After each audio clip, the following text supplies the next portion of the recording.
नुपुर शर्मा, रमेश भिधूड़ी और डुबकियों में उलझी रह गई आम आदमी पार्टी और कांग्रेस। उधर चंडीगढ़ में बीजेपी ने तय कर दिया है कि 2027 में वो चुनाव जीतने वाले हैं। नमस्कार, स्वीकार करिए, मैं हूं वैभव दीक्षित। दरअसल चंडीगढ़ में कुछ ऐसा हो गया है जिसके बाद अभी अंदाजा लगाया जा रहा है कि दिल्ली में होने वाले 2025 के विधानसभा चुनाव में बीजेपी जीत जाएगी और अपना 27 साल का जो सूखा है उसको खत्म कर देगी। दरअसल चंडीगढ़ में हुआ ही कुछ गजब है। हुआ क्या गजब है, पहले वो आपको मैं बता देता हूं जिससे चीजें आपको ज्यादा समझ में आएंगी। दरअसल चंडीगढ़ में क्या हुआ है, कांग्रेस और आम आदमी पार्टी को झटका मिला है और तगड़ा झटका मिला है। आम आदमी पार्टी और कांग्रेस मिलकर वहां पर चुनाव लड़ रही थी। अब मेयर का चुनाव था, वहां बीजेपी जीत गई। यानी कि जहां गठबंधन है, और चंडीगढ़ की बात इसलिए कर रहा हूं क्योंकि पंजाब में जब से केजरीवाल की आम आदमी पार्टी ने सरकार बनाई थी उसका प्रभाव चंडीगढ़ में ज्यादा देखने को मिला, हरियाणा में उसका प्रभाव देखने को मिला। मतलब सटे इलाके हैं एक दूसरे से, तो वहां पर वर्चस्व है इनका। और वर्चस्व के बावजूद जो है, गठबंधन के बावजूद भी बीजेपी वहां पर चुनाव जीत जाती है और स्थितियां इनके लिए ऐसी विपरीत हो गई हैं अब। और ये कहा जा रहा है कि सोचिए, जहां इनकी लहर है, जहां इनकी मजबूती है, जहां दो लोग साथ लड़ रहे हैं वहां नहीं जीत पा रहे हैं, तो दिल्ली का चुनाव कैसे जीतेंगे। दिल्ली में ये डुबकियों में उलझे रह गए, ये नुपुर शर्मा के बयानों पर उलझे रह गए, ये रमेश भिधूड़ी के टिकट मिलने पर उलझे रह गए और एक दूसरे में यहाँ पर लड़ाई लड़ रहे थे और उस लड़ाई का खामियाजा भुगते चंडीगढ़ में। अब चंडीगढ़ में साथ लड़ रहे थे, यहां अलग अलग हो गए, प्रभाव पड़ा। अब वही प्रभाव दिल्ली में भी तो पड़ सकता है ना।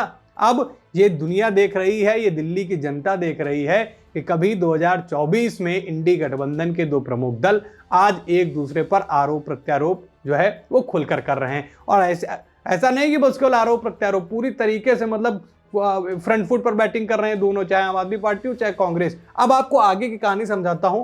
देखिए, दरअसल हुआ क्या कि चंडीगढ़ में गठबंधन वर्सेस जो है बीजेपी का मामला वहां रहा। वहां आम आदमी पार्टी और कांग्रेस की संयुक्त उम्मीदवार है प्रेमलता, उनको 17 ही वोट मिले थे, जो कि केजरीवाल और राहुल गांधी की समर्थित प्रत्याशी थी, यानी गठबंधन की प्रत्याशी थी। और वहां पर भाजपा की हरप्रीत बावला ने जो है वहां जीत हासिल कर ली, वो बीजेपी से थी। भाजपा के पास 16 ही वोट थे, लेकिन क्रॉस वोटिंग हो गई और उसके बाद जो है 3 मत जो है उनको एक्स्ट्रा मिल गए और वो जीत गई हरप्रीत बावला। और फिर उसके बाद इनके गठबंधन की जो है वो थू हो गई भैया कि यहाँ तो जहां वर्चस्व है वहां गठबंधन में नहीं जीत पा रहे हैं, यहाँ अलग हैं तो कैसे जीतेंगे।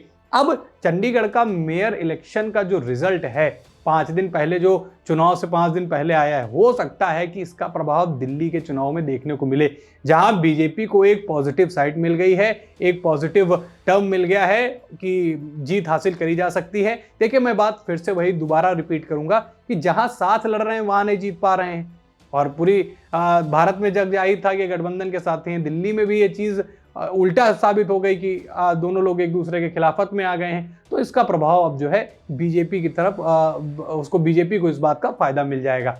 और अगर ऐसा होता है तो आम आदमी पार्टी अगर दिल्ली में चुनाव हार जाती है तो जहां जहां इनका अलग वर्चस्व बन रहा है, जैसे मान लीजिए इनकी पंजाब में सरकार है और दिल्ली से सटे अन्य राज्यों में जो इनका पकड़ है, जो इनकी बातचीत है, जो इनकी जो फेस वैल्यू है, वो कहीं ना कहीं कम हो जाएगी। आपको क्या लगता है, क्या दिल्ली में बीजेपी 27 साल बाद सरकार बनाने में कामयाब हो जाएगी?